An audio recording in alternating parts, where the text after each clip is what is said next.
La zone métropolitaine de Tokyo est de plus en plus urbanisée. Des bâtiments et structures de grande taille bordent les larges plaines ouvertes. Un immense espace s'étendrait en dessous. On dirait qu'il s'agit de l'entrée. Jetons un œil à l'intérieur.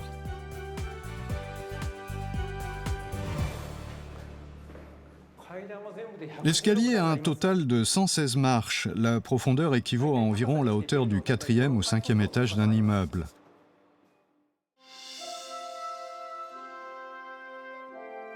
Cet espace ressemble presque à l'intérieur d'un temple grec. Il fait 177 mètres de long et 78 mètres de large. Sa hauteur est d'environ 18 mètres. Il s'agit du canal d'évacuation souterrain externe de la région métropolitaine, une installation construite comme mesure de contrôle des inondations. C'est une région à basse altitude et depuis toujours, quand il y a de fortes pluies, la rivière déborde, ce qui provoque des problèmes pour les résidents locaux.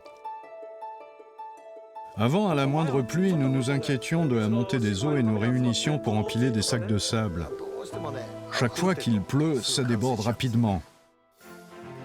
Pour répondre à ces problématiques, l'eau recueillie est détournée vers un plus important cours d'eau avant qu'une inondation ne se produise. Le canal d'évacuation souterrain externe de la région métropolitaine est non seulement équipé d'un réservoir d'eau aussi imposant qu'une cathédrale, mais a également des silos et un cours d'eau souterrain massif connecté aux rivières de la région. La longueur totale atteint 6 km 300.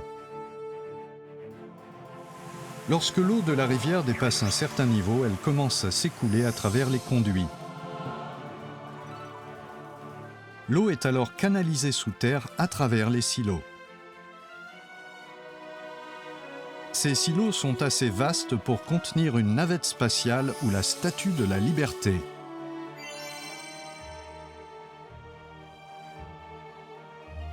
L'eau des silos s'écoule ensuite dans le tunnel souterrain. Le tunnel fait environ 10 mètres de diamètre. Il a été percé par une machine à bouclier massive, une technologie dans laquelle le Japon est le leader mondial. Finalement, l'eau qui s'écoule est ralentie par cet énorme réservoir et son volume étant ainsi régulé, elle est déchargée dans un important cours d'eau.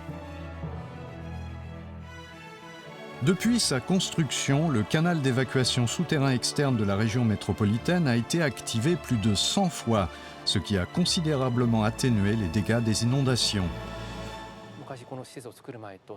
Avec cette installation, les dégâts des inondations ont été réduits à environ 1/10 et nous avons pu contribuer de façon considérable à la prévention des dommages dus aux inondations dans la région.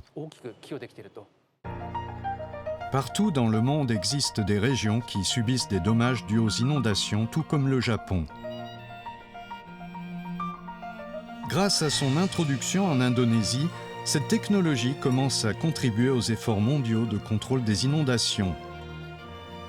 Cachée sous nos pieds, cette installation souterraine, qui est l'une des plus importantes du monde, contribue à préserver la vie des habitants.